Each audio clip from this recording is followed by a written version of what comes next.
బేసిక్గా 5 సార్లు ఎమ్మెల్యేగా చేసినటువంటి వ్యక్తికి ఇప్పుడు ప్రజెంట్ ఉన్న సీఎం అసలు అపాయింట్మెంట్ ఇవ్వకపోవడం ఏంటి, అపాయింట్మెంట్ ఇచ్చి కూడా కలవకపోవడం ఏంటి? అపార్ట్మెంటు ఇవ్వలేదు అంటున్నారు వాళ్ళని. నేను అపార్ట్మెంట్ అడగాలనా వద్దా అనే విషయానికి వస్తే నాకున్న అనుభవం కానీ నాకున్న అలవాటు కానీ ఎన్టీ రామారావు దగ్గర నుండి మొదలుకొని రాజశేఖర రెడ్డి, మన కిరణ్ కుమార్ రెడ్డి, రోసయ్య గారు, వీళ్ళు లాస్ట్ ముఖ్యమంత్రులు. రాజశేఖర రెడ్డి తర్వాత రోసయ్య గారు, రోసయ్య గారి తర్వాత కిరణ్ కుమార్ రెడ్డి. అప్పుడు కూడా నేను మాజీ ఎమ్మెల్యేని. ఎన్టీఆర్ దగ్గర నుంచి కూడా నేను 94లో ఓడిపోయి మాజీగా ఉండి కూడా ఎన్టీ రామారావు దగ్గరికి వెళ్ళినా, చంద్రబాబు నాయుడు దగ్గరికి వెళ్ళినా నేను ఎప్పుడు ఎవరిని అపార్ట్మెంట్లో అడగటం, టైం అడగటం ఇవి లేవు. నా అలవాటు అది, నాకున్న అనుభవం అది. మరి ఈయన ఇప్పుడు అపార్ట్మెంట్ లేకుంటే వస్తే ఎట్లా ఇస్తారు, అపార్ట్మెంట్ లేకుండా వస్తే ఎట్లా పంపిస్తాం అని ఇక్కడ అధికారులు అనటం కానీ అక్కడ వాళ్ళు ఎవరన్నా కరెక్ట్ కాదు అని నేను అంటున్నా. ఎందుకంటే నాకు వాళ్ళ దగ్గర నుంచి ఉన్నటువంటి అనుభవం ఏంటంటే, నేను ప్రజెంట్ ఎమ్మెల్యేగా, మాజీ ఎమ్మెల్యేగా వాళ్ళ దగ్గరికి వెళ్ళేవాని. నాకు నన్ను చూసి వాళ్ళు దగ్గరికి తీసుకునేవాళ్ళు. అక్కడ ఉండేటువంటి సెక్యూరిటీ అధికారులు కూడా నన్ను చూడగానే నన్ను స్పెషల్గా పంపించేవాళ్ళు వాళ్ళ దగ్గరికి. మరి ఈయనకి ఏందో, నేను ఇప్పటికీ ఈయన ముఖ్యమంత్రి అయిన దగ్గర నుండి మొదలుకొని ఇప్పటికీ 5 సార్లు నిన్నటిసారితోటి 5 సార్లు 5 సార్లు ఇదే పరిస్థితి అనమాట. నేను నిన్న కూడా గేట్ దగ్గరికి పోతే గేట్ కాడ ఉన్నటువంటి సెక్యూరిటీ సిబ్బంది అంతా కూడా నమస్తే బాగున్నారు సార్ అంటారు, కానీ లోపలికి పోవటానికి అనుమతి లేదంటారు. నేను ఆడ ఉండగానే ఫోన్ వచ్చింది పైనుంచి, ఇక్కడ మా దగ్గర ఉన్న మనిషికి. ఆయన చెప్పిండు, వాళ్ళు అడిగి ఎవరు ఉన్నారు, ఎంతమంది ఉన్నారు అని అడిగితే అక్కడ ఉన్న వాళ్ళ సంఖ్య చెప్తూ నా పేరు చెప్పిండు. గుమ్మడి నరసయ్య గారు వచ్చిండండి, గుమ్మడి నరసయ్య గారు కూడా ఉన్నాడు అని. ఇంకేం కావాలండి? గుమ్మడి నరసయ్య గారు వచ్చిండంటే కూడా పైకి తీసుకోరా? అయినా ఇవాళ వీలు పడదు, వెళ్ళిపోమని చెప్పండి అని అన్నారన్నమాట. ఇలా అపార్ట్మెంట్ లేదని, అనుమతి లేదని వెనక పంపించటం అంటే నేనేమైనా నా కోసం పోయినా, ఆయనకు జనం ఓట్లేసినటువంటి జనం సమస్యల మీద పోయినా.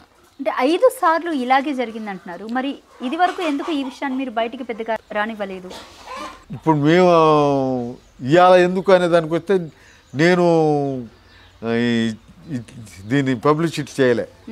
అక్కడ ఎవరో ఉండి ఫోటోలు తీసిండ్రు, ఫోటోలు తీసి అన్ని ఇప్పుడు మొబైల్ ఉన్నాయి కదా, మొబైల్స్ ద్వారాగా అన్నీ పోయినాయి అనమాట. అందరూ ఎక్కడ ఇప్పుడు అవన్నీ చూసి నాకు ఫోన్లు చేసి అడుగుతున్నారు. ఇప్పుడు మీలాంటి వాళ్ళు కూడా ఇదేంటండి అని అడుగుతున్నారు. ఇవన్నీ చెప్పాల్సి వస్తుంది. అట్లా నేను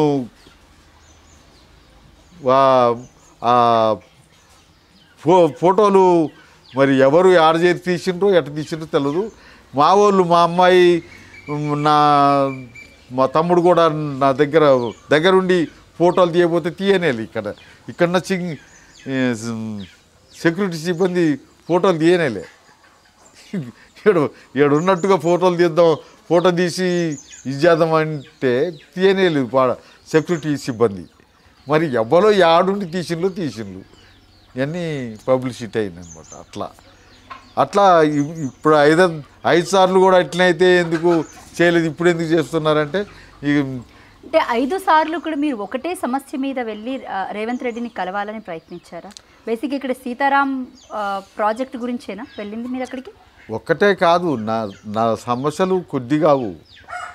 ఇక్కడ ఉన్నటువంటి ఆ గోదావరి నీళ్ళు ఇల్లెందుకు రావాలి, దాన్ని ప్లాన్ చేసి దాన్ని కి మంజూరీ ఆర్డర్ ఇచ్చిన రాజశేఖర్ రెడ్డి ఆ నీళ్ళని కిన్నెరసాని ద్వారా రోళ్లపాడు ప్రాజెక్టు, రోళ్లపాడు నుంచి లలితాపురం చెరువు వీడికి తీసుకొచ్చినాక ఈ ఉమ్మడి జిల్లా మొత్తం పార్టీ అన్నమాట. పైసలు లేకుండా, ఖర్చు లేకుండా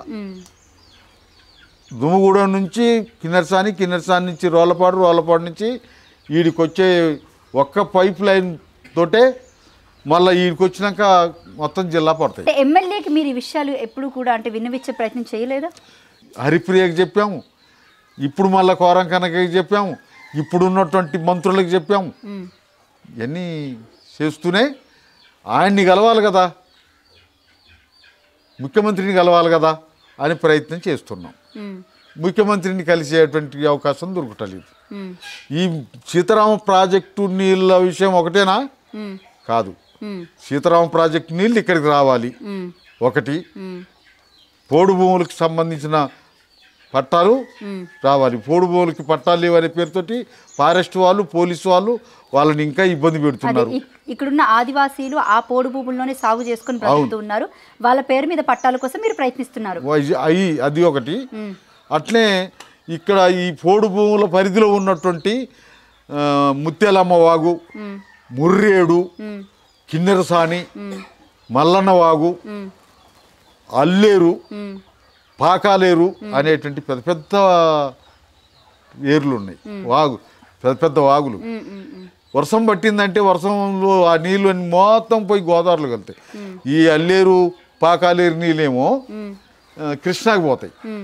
ఈ కిన్నెరసాని, ముర్రేడు ఈ నీళ్ళేమో గోదావరికి పోతాయి. ఈ పోయి సముద్రంలో కలుస్తున్నాయి. వీటన్నిటిని ఇక్కడ చెక్ డ్యాములు కట్టి కొన్ని నీళ్ళు పోతాయి, కొన్ని నీళ్ళని మనం ఆపుకోవడానికి అవకాశం ఉంది. అందుకని ఈ చెక్ డ్యాములు కట్టి లిఫ్ట్ ఇరిగేషన్స్ పెడితే ఒడ్డు మిట్టలకు కూడా నీళ్ళు పోతాయి అని చెప్పి ఆ ప్రయత్నాలు చేయాలని మేము డిమాండ్ చేస్తూ ఇక్కడ ఉన్నటువంటి అన్ని పార్టీల వాళ్ళం కలిసిపోతున్నాం అనమాట. నిన్ననేమో నేను ఒక్కనే పోయినా, మా మీటింగ్ ఉంటే ఆ మీటింగ్ కోసం వచ్చి అక్కడ ఉన్నా కాబట్టి సీఎంను కలుతాను, నా దగ్గర కాగితాలనే కదా అని చెప్పి ప్రయత్నం చేస్తే ఆ ప్రయత్నం విఫలమైంది. అందుకనే ఇవాళ మీరందరూ నా దగ్గరికి వచ్చే పరిస్థితి ఏర్పడింది. ముందు ఇక్కడ ప్రజలందరూ ఏం కోరుకుంటున్నారనే విషయానికి వస్తే మాలాంటి వాళ్ళ ద్వారాగా తెలుసుకోవాలి. ఆయన కొన్ని తెలుసు, కొన్ని తెలవు. నాకు అన్నీ తెలుసు అని అనుకుంటాను, కానీ అన్నీ తెలవు ఆయనకి. చాలా కొద్దిగానే తెలుసు. మెజార్టీ విషయాలు మా దగ్గర ఉన్నాయి.